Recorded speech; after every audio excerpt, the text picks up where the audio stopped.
Light is our greatest weapon in drawing. It creates dramatic shadows and curves around 3D objects. This is the look that everybody chases with charcoal. You know, that really messy black stuff that most people are too scared to touch? Well, today we're going to achieve the same gorgeous classic charcoal look with just 2 basic pencils you already have laying around. Maybe you're already comfortable freehand drawing simple shapes, or maybe you prefer working with printable pages. Either way, to save you sketching time, I made an outline that you can print. Just scan this QR code or click the link below.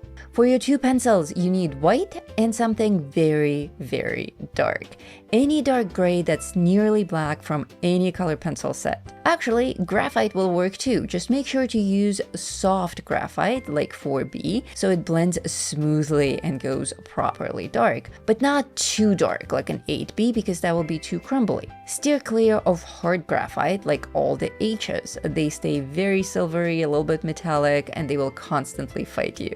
I'm working with colored pencils, Prismacolor specifically, and my 2 weapons of choice are white and 90% warm gray. And work on toned paper. It's the secret hero to this whole effect. I know, plain white is right there and is very tempting, but resist, my friend, resist. Gray toned is very easy to come by. I'll drop a link to mine below as well. Pros work on tone, and there's a reason for that. The paper sets the midtone, allowing you to work from the middle of the value scale out towards white and an equal distance towards black.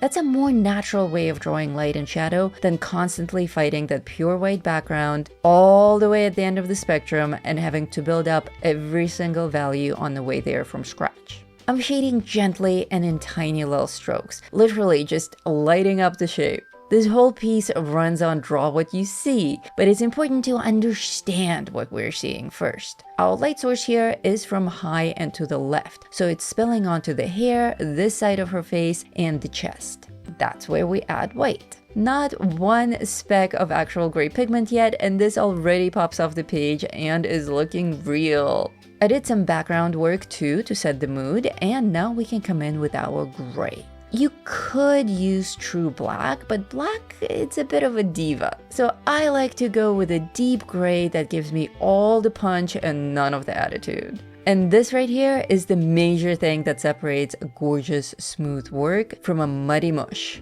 2 things control your gray: how hard you press and how close your strokes sit. Almost everybody falls into the same trap. You figure pressing harder gives you more pigment faster. Nope.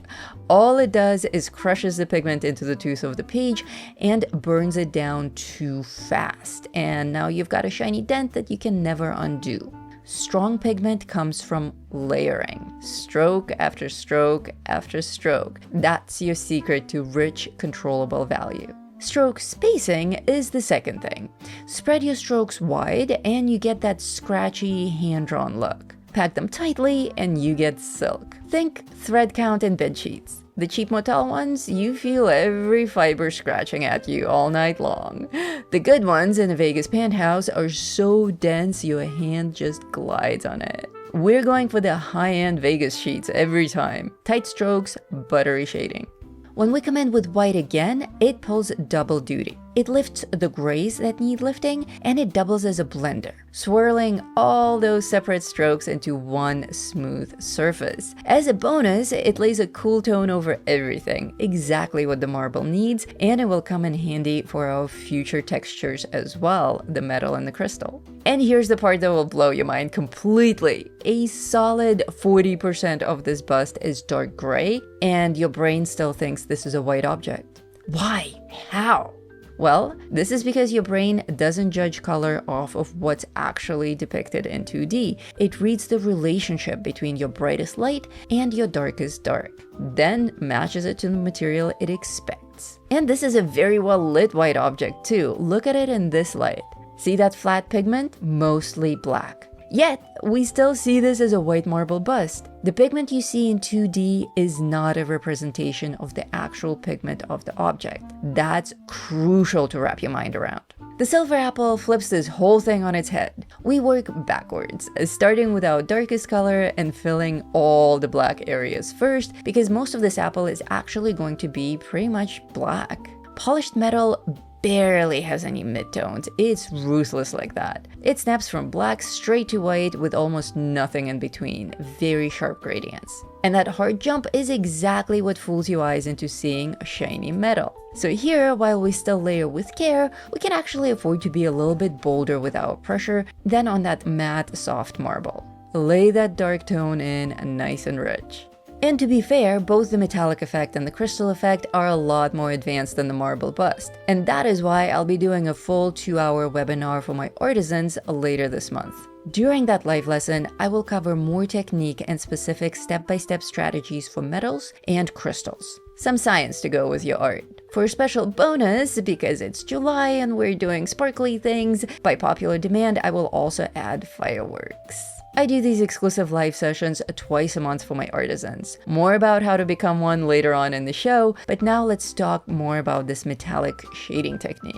It will be tempting to burnish these dark areas, but don't. Achieving a smooth and solid look still comes down to layers over pressure. Now that we have all this darkness established, we can go ahead and drop our white highlights on top. And boom, instant metal. Check out these reflections too, because this is hands down my favorite part. As I teach in the Metallic Effects Masterclass, metals are, especially polished metals, are tricky. Because you're never really drawing the metal itself, you are actually drawing everything around it. Right here, we can actually see the tabletop, the bust, and the crystal reflecting. Cool, right? There's a window there too. That's what really sells the silver effect. This thing is basically a tiny polished mirror. So while the reflections don't need to have a ton of detail in them, it is important for them to represent the actual reality of the composition. Gemstone, we start with white again. Everybody loves gemstones, and of course we have the complete guide to coloring gemstones over at the Academy, which if you're an artisan, you already have free reign of all of my courses, including that one. On a clear crystal such as this one, lighting gets a bit tricky. You have the light bouncing around inside the gem, refracting of all of those internal facets. And this is a big stone too. This is a paperweight, not a tiny little diamond. Additionally, you have the light that casts and catches on the surface that the big stone is resting on. That's a lot to juggle, and it can feel intimidating. Like there's 100 rules to memorize first. But actually, there are only like a dozen. For our purposes today, though, drawing what you see, we don't need to understand the properties of light within the gemstone. I'll save all of that for the webinar. All you need to worry about for now is the concentration of dark against white across the gem, and the sizes of those reflections, the big blocks against the little ones. Towards the outer edge, you get loads of tiny, busy facets crowded all together, and towards the center, those big, calm blocks of value.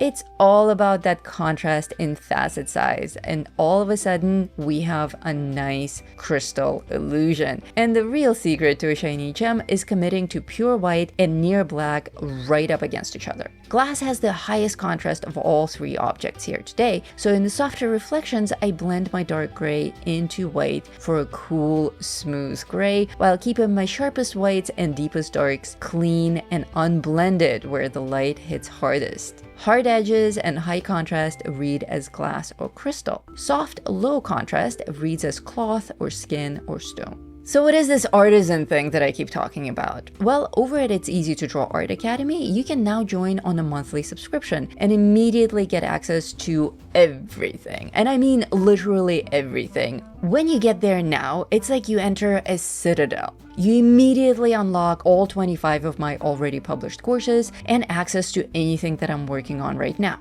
There are no more prerequisites, there's no unlocking anything. The second you step through that door, you get access to my entire library of everything. Every book I've ever published, yours to download and keep. Every coloring page, I post one every week with a tutorial. The full archive of past webinars and recordings, live webinars with me every other week. You get constant access to me personally in the community at a moment's notice. Whether you're an introvert or an extrovert, the community is our most valuable resource. And the Artisan monthly subscription is like less than a small box of colored pencils. It's less than my gym membership, and I don't even get private coaching with that. So hop on in, start roaming, and I recommend going straight to Metallic Effects Masterclass and the complete guide to coloring gemstones to explore chapters on polished metals, cut gems, and diamonds to brush up on the most relevant techniques for the webinar. You may also explore fantasy glow effects because we'll also be doing fireworks, remember?